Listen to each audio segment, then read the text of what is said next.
Heed my words. My will creates your body, and your sword creates my destiny. If you heed the girl's call and obey my will and reason, then answer my summoning. I hereby swear that I shall be all the good in the world, that I shall defeat all evil in the world. Seventh heaven clad, in the great words of power, come forth from the circle of bindings, a guardian of scales.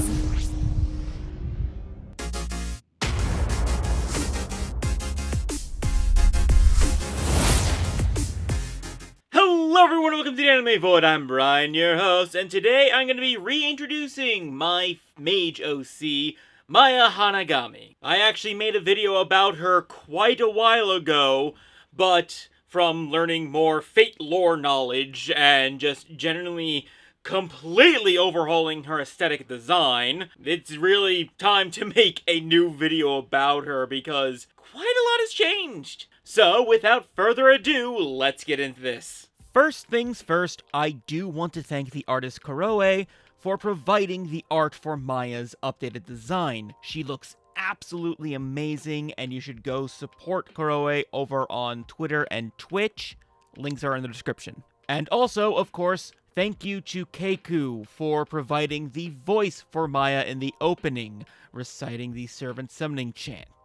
She did an absolutely amazing job, and you also need to go support her using her links in the description below as well. But onto Maya Hanagami herself. If you haven't watched the previous video, I will be treading over similar ground, so you don't actually need to watch that video first to get the feel for this character. For those who have watched it, it's time to expand on some things. The Hanagami family was once a rather prominent mage family in Japan generations ago, and were practitioners of traditional Japanese magecraft, which is not to be confused with any of the other Japanese magecrafts, and is also a canonical thing actually. This type of magecraft works by the practitioners channeling the power of a divine body through prayer clapping and kagura masks and so on. Hence why Maya has the mask at her hip. As to what a divine body is, it's the fully formed organ of a god. The Hanagami family has the eye of Ame no Uzume, the goddess of dawn, mirth, meditation, revelry, and the arts. To maintain its mystery, the eye is extensively charmed to be hidden in plain sight as the magatama that Maya wears around her neck. Now, a note that I made earlier was that the Hanagami was once a prominent mage family. Maya is actually the first in several generations to not only be able to use magecraft, but be born with the family's mystic eyes.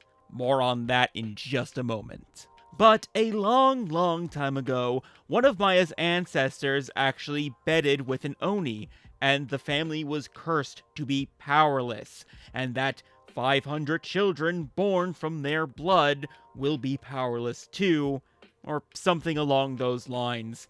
The finer details escape me. But, in Maya's case, she happens to be the 501st child, thus being the first of the Hanagami family to no longer be subject to this curse. The family still kept records and practices from way back in the day, so while Maya would not have the perfect basis for learning magecraft, she wouldn't be starting from zero. She is also helped by her mystic eyes, as mentioned earlier. They are the mystic eyes of understanding, which allows the user to instantaneously learn any magic or magecraft that they see. Though, it should be noted that this is more akin to book knowledge, and doesn't actually give her the ability to use it necessarily. Example being that upon seeing a servant being summoned, or someone else using their mystic eyes, she can't actually replicate those by her own power. Though, with the knowledge, she might be able to find special workarounds, wards, counters, and so on. And since these eyes give her so much knowledge, beyond which a normal human brain would normally be able to contain, her magic circuits are also mostly clustered in her brain, working in tandem with her eyes to boost her memory capabilities, incidentally giving her perfect memory of pretty much everything. A blessing and a curse, really. Also, I do want to point out that her glasses do not actually suppress her mystic eyes. She legitimately just has bad eyesight, though that doesn't even affect how her eyes work. But onto Maya as a person. Upon entering Mage society, she quickly grew to despise it, finding it to be very backwards and cruel. She grew up in a very loving family, and to hear and witness other mage families operate made her blood boil. The thing she hated especially was the concept of bloodlines in general, though a small part of that is certainly due to a bruised ego. She herself knew that she could surpass a lot of the young mages from other well-established families with ease, but was given barely the time of day, thanks to her essentially being a first generation, technically speaking. So, as a young woman with rage in her heart and time on her hands, she sets out to try an upheaval of mage society. Should she join Clock Tower, she would be part of the Democratic faction, but that's neither really here nor there, since she likely probably wouldn't even join Clock Tower. So, of course, any traction she could possibly get on her own is so minuscule that it's not even worth mentioning.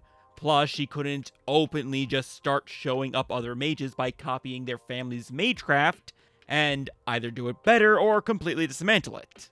That's one surefire way to get a ceiling designation, so her mystic eyes and intentions are really kept on the down low. Still, in her timeline, an opportunity does present itself to her. You see, during the Third Fuyuki Holy Grail War in this time period, something happened. Rumor has it that a mysterious servant was summoned, class unverified, and it wreaked havoc on the city. At the end, when this servant approached the Greater Grail, the Grail simply vanished. What had actually happened was that a special emergency protocol was activated, and the Greater Grail completely displaced itself in space-time. Now, nearly 100 years later, the Grail reappears in Hokkaido, and a new war is about to start.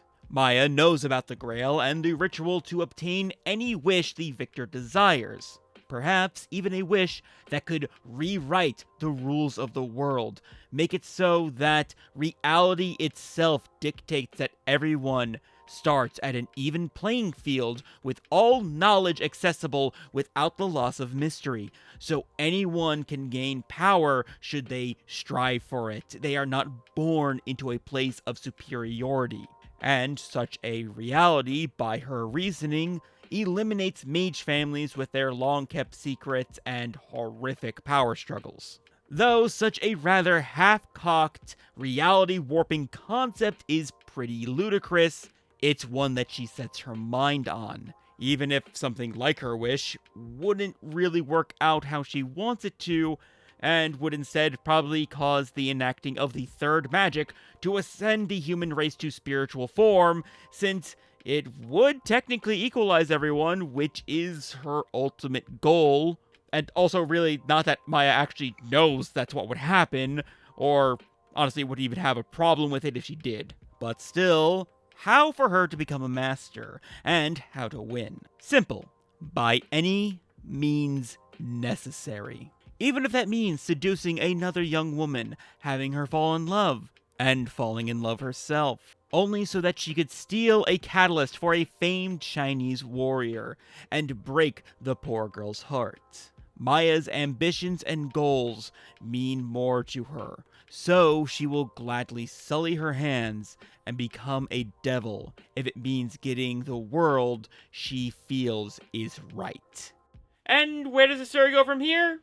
Well, I do have quite a number of ideas, including a series name, but nothing really cohesive yet. Still, if you're interested in hearing more about this story, which I call Fate Unwritten Lines, leave a comment down below, like this video, subscribe to the channel, let me know. I can't promise a lot of videos about it, as I would need a lot of art for that, and art's expensive, And I don't really make money off of this channel yet, but if there is enough interest, perhaps I will write stories and put them on AO3 or something. So yes, be sure to let me know. And with all that said, thank you so much for watching, and I'll catch you next time in the void. Later.